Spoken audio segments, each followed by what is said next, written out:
Imagine 100,000 wizards gathered for the Quidditch World Cup. The mood is celebratory, reflecting a society confident in its lasting peace. But the jubilation ends abruptly. Masked figures storm the site, burning tents and causing absolute panic. These are Death Eaters, the fanatical remnants of an old war. High above the burning tents, a toxic green symbol ignites the night sky. This is the Dark Mark, the signature of Lord Voldemort, the dark wizard the world assumed was dead.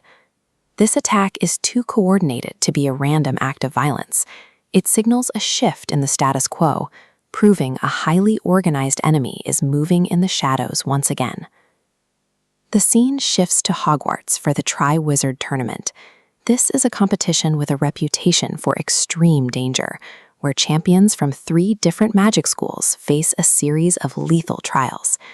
This diagram shows the tournament's security, the age line. It's a magical perimeter designed to deflect any student under 17. Yet, notice how a hidden influence bypasses the shield from below, overriding the goblet's process to produce an unauthorized 4th token. That token belongs to Harry Potter. Because he is underage, the school immediately accuses him of cheating his way into the competition. Bypassing Dumbledore's magic proves this isn't a simple glitch. It is evidence of a high-level infiltration designed to force a teenager into a deadly gauntlet. The setup takes an immediate psychological toll. Harry's best friend, Ron, is consumed by jealousy, leaving Harry to navigate the social fallout and the coming danger without a support system. The first task is a test of raw survival. Harry must retrieve a golden egg from a nest guarded by a fire-breathing dragon. Harry plays to his strengths as a flyer. He summons his broomstick and executes a sharp dive to outmaneuver the beast, narrowly dodging a jet of fire to claim the egg. Watching Harry nearly die jolts Ron back to reality. He realizes no one would volunteer for this kind of danger, and the two friends reconcile. Surviving the dragon verifies the lethality of the tournament. Harry is now forced to rely on unconventional alliances to survive the trials still to come.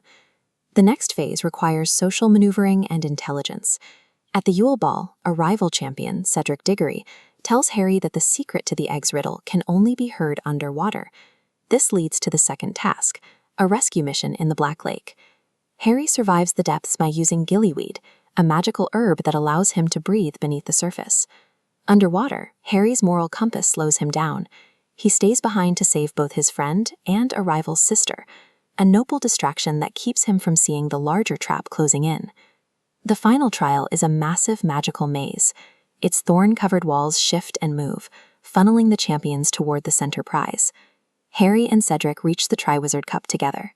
In a display of sportsmanship, they agree to grab the trophy at the same time so they can share the victory. It is a tragic irony. The specific moment of unity is exactly what triggers the invisible trap. The cup has been turned into a portkey. The moment they touch it, they are pulled into a spinning vortex of light and transported miles away from the school. They land in a foggy, isolated graveyard. Harry recognizes it from his nightmares, a place far beyond the protection of Hogwarts. The rules of a school competition no longer apply. A servant appears from the fog and unceremoniously murders Cedric Diggory with the killing curse. This flowchart tracks the ritual that follows. To restore Voldemort, the servant uses 3 physical ingredients: a father's bone, a servant's flesh, and Harry's blood. The result is the physical resurrection of Lord Voldemort, who steps out of the cauldron in a new, terrifying body. The year-long, highly publicized tournament functioned as a meticulously engineered delivery system, designed solely to bypass security and drop Harry at this specific ritual site. Voldemort forces Harry into a duel to prove his dominance, but when their spells meet, an anomaly causes their wands to connect, projecting the ghosts of Voldemort's past victims. These echoes provide a distraction, allowing Harry to grab Cedric's body and activate the portkey to escape back to the school crowd. Amid the chaos, Professor Moody pulls the traumatized Harry into his office. But as he speaks, his story begins to unravel. The real Moody is found locked in a trunk. The man interrogating Harry is an imposter, using a disguising potion to maintain his appearance. The imposter is Barty Crouch Jr., the Death Eater who rigged the goblet and the portkey. He spent the entire year hiding in plain sight as a teacher. Crouch Jr. reveals a rogue layer to the plot. While he ensured Harry reached the graveyard for the ritual, his personal obsession led him to try and kill Harry himself afterwards, seeking his own glory in a private betrayal of the plan. The mastermind is caught, but the government refuses to believe Voldemort has returned. The illusion of safety vanishes, leaving the heroes to walk into a dark and uncertain horizon.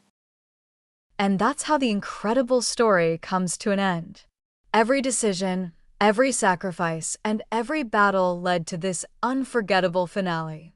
If you enjoyed this movie recap, don't forget to leave a like and subscribe to the channel for more detailed movie explanations and cinematic story recaps. Also, hit the notification bell so you'll be the first to know whenever we upload a new video. Thanks for watching, and I'll see you in the next movie recap.